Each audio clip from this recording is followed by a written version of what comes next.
Hello and welcome to the podcast We Are Selling. My name's Lee Woodward of Realtor.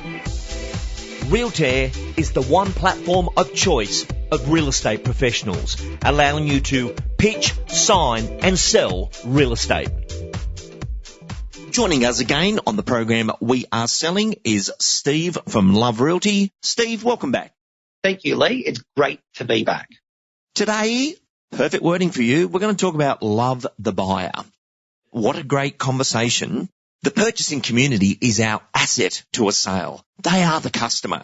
And I think many vendors think, the buyer's thinking this. It's our customer.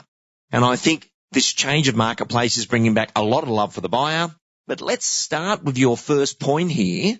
Set the relationship at the point of call. Steve, take us into this. Lee, love this topic, pardon the pun. When you think about it, how would we communicate with the seller? And I think we can really distill this down into a level that's simplistic that we can all resonate with. Because when we take that call from a seller, there's things we do. There's our pre-listing information. There's our digital information we send out to the seller. There's our information on us. There's our information on the agency. There might be some brief information on the process and the marketplace. Well, what if we did the same with the purchaser? What if we provided information on what to do when to purchase a property before they even find a property? What if we provided some information around conveyancers, solicitors, building and pest inspectors? What about if we gave them a brief overview as to what's happening in the marketplace? Introduce them to the agent and introduce them to the agency on a level that was already predetermined in digital documentation, that was simple as that being sent out the moment the appointment was made. Would that have the buyer feeling different about the person they're about to meet? Couldn't agree more. And if they're a buyer-seller, it's future business, but you are setting a standard. And this brings us to our next point that you've joined us on today, which is people are influenced by people they like. And I think no buyer pays the greatest price on the earth for a property to an agent they dislike. Take us into this. That simply comes off number one. What are we doing at that point of setting the appointment? In what time frame and how are we communicating with them? And if you think about fracturing stereotypes, I'll explain it like this, ready? What's every purchaser want? Every purchaser. Now with agents, you're about to cringe, but every purchaser wants a property with the most amount of features that's the best in the marketplace at the lowest price. That's what every purchaser wants.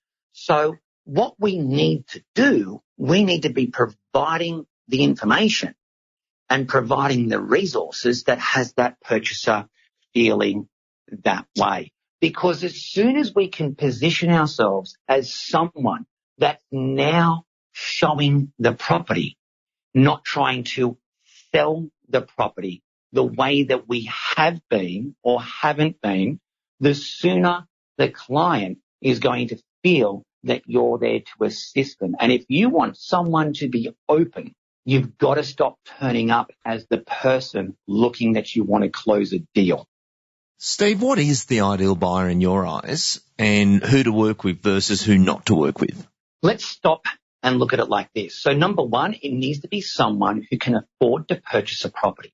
Number two, and wants to purchase a property. So can afford to and wants to. Number two, a seller is an ideal purchaser. Even though they might be saying, I want to buy before I sell, they are an A-grade purchaser. The second thing is they need to be looking for a property in the area that you service. And I know this is all very basic things, but very few people actually have training on what an ideal purchaser is.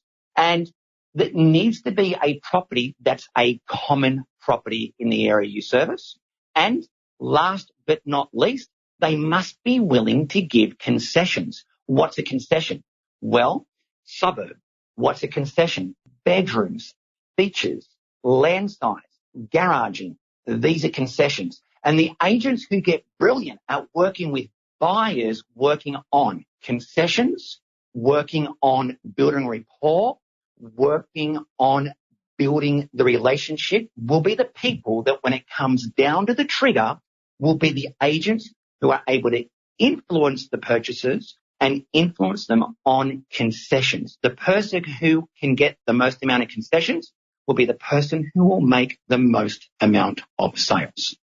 Steve, this is such a valid point. For a lot of our listeners, they may or may not know this next piece of information.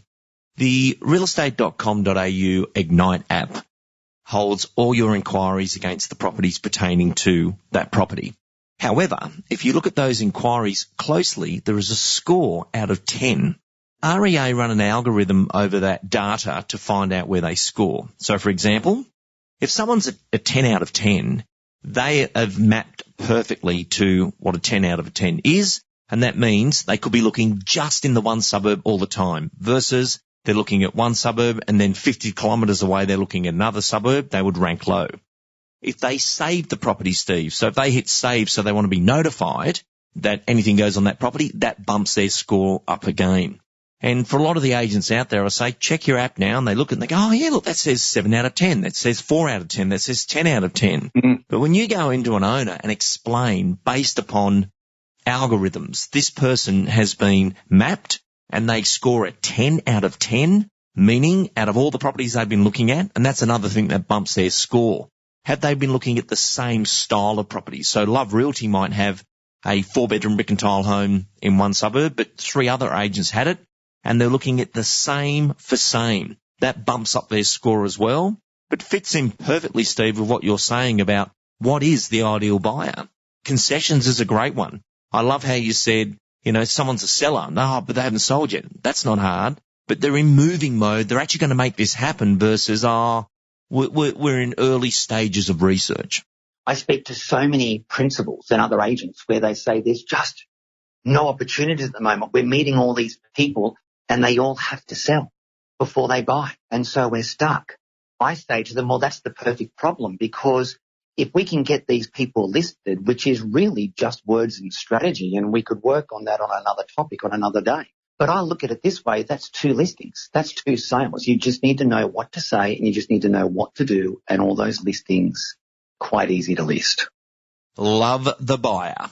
Well, Steve Cromarty, another great tip, and buyer management's definitely become a new topic for people to understand, because you do have to work the purchasing community now. It's not just a straight show it, sell it.